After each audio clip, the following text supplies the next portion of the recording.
with Michelle Obama, who is talking now about how to fight childhood obesity. Watch.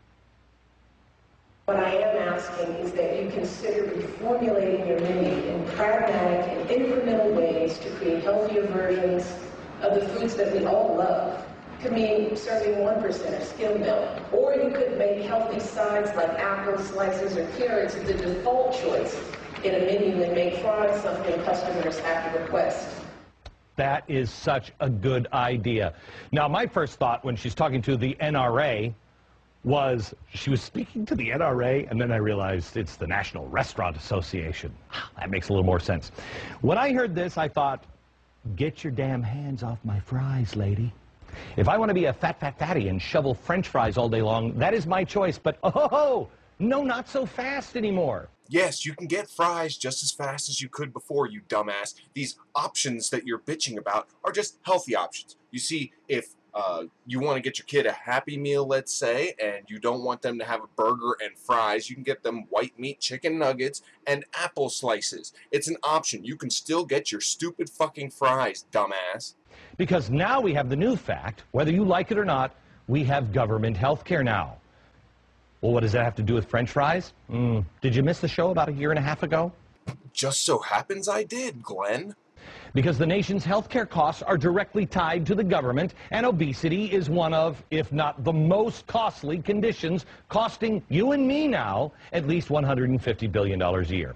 So what you're saying is that obesity is the most costly problem in healthcare, and yet you want to do absolutely nothing to try and solve it. You don't want to give people options for healthier food or sides than burgers and fries, right? Is that what you're fucking saying? This makes sense to your viewers? They are impressed when they hear you come up with this retardation? You know those fat people that sit in their couch, and I mean really fat, I mean not like me. I mean the people who, like, their skin grows into the couch.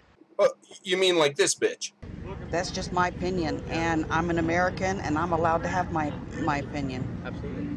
And I do have freedom of speech, and the way the current government is going, I'm not going to have that freedom. Where has the current administration started to take away freedom of speech? Well, you're not allowed to pray at the monuments anymore. Now, what's the deal with that? You're not allowed to pray in you're not allowed to say the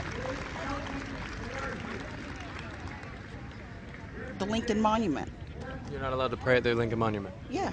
When did that happen? We were just told about that the other day on the news. So, I mean, it's a lot of little stuff like that I think is stupid. Get your damn hands off my fries, lady. And then, you know, they call the fire department, they cut them out of the wall, and then they have to bring in a truck, and then they take them to the hospital. I say let them die. I say let them die. I say let them die. I say let them die. I say let them die. I say let them die. That's interesting. I say punish the person who's been bringing them the milkshakes that allowed them to eat and not get up off the couch. And come to a Fox News-sponsored Tea Party rally where I, Glenn Beck, will be talking to all of you fat asses and telling you how we should just let your fat asses die. Maybe, am I too harsh? I don't know, Glenn, you got anything else you could say to piss off your Tea Party base? You know, the Tea Parties were started by Glenn Beck, and all these people came out because they listened to him, and they wanted to hear him talk and shit. And then he turns around and insults them by, well, picking on fat people, first of all, which is probably a third of his fucking audience, but then he also had this to say. So now here's the thing that you have to do. I think this is very important that the Tea Party movement gets this, and I'm just speaking as an outsider here.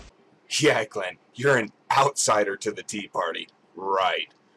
Kind of extreme makeover Tea Party edition. Or better yet, have you ever seen the show? I've heard about the show. I haven't watched it. Have you ever seen the show on TLC, What Not to Wear? I am saying that maybe it's time to lose, I don't know, the Statue of Liberty costume, you know.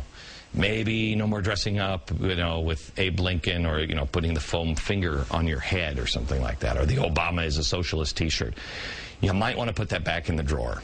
And this guy wasn't too happy about it. I am in Washington, D.C. on the plaza, on the mall. Huh? Yes, and I'm in Ben Franklin, and I'm talking on the cell phone, and people are recording it. It's embarrassing. It's very important that you understand the image. The image. Do what you want to do, but when you dust off the Statue of Liberty costume and wear it to a rally, guess who gets plastered on the front page of the news? You. And this is a problem. Front page of news, bad. Front page of Beck's book, no problem. Hey, by the way, the doorman at the Blaine Hotel wants his hat back, buddy. Glenn Beck can bring on the Thomas Paine impersonator. You must leave your costume home. Glenn Beck can fearmonger with Nazi swastikas and hammers and sickles on chalkboards and signs. You need to refrain from this. Glenn Beck can play dress-up, but damn it, he knows what he's doing. He's a professional. Like today, the day after his decree, where he dressed up like a baker. Tomorrow, Karl Marx, the candlestick maker. You cannot discredit the movement now. You've made it. You've made it. Dress normally. Take the signs down. Because what we're talking about now are leaders of the free world. You have the character to do that. But they are judging you not on the content of your character, but on your signs and your clothing. My advice to you Tea Partiers is to ignore Glenn Beck. See who can make the most obnoxious sign or dress up the most retardedly. Hooray for the freedom to be fat and dress like a retard. Don't take his advice. Keep going for it. The rest of us, with some sanity and some logic, and we're not just retards led by Fox News, we need something to laugh at. So please, continue. Coctopus out.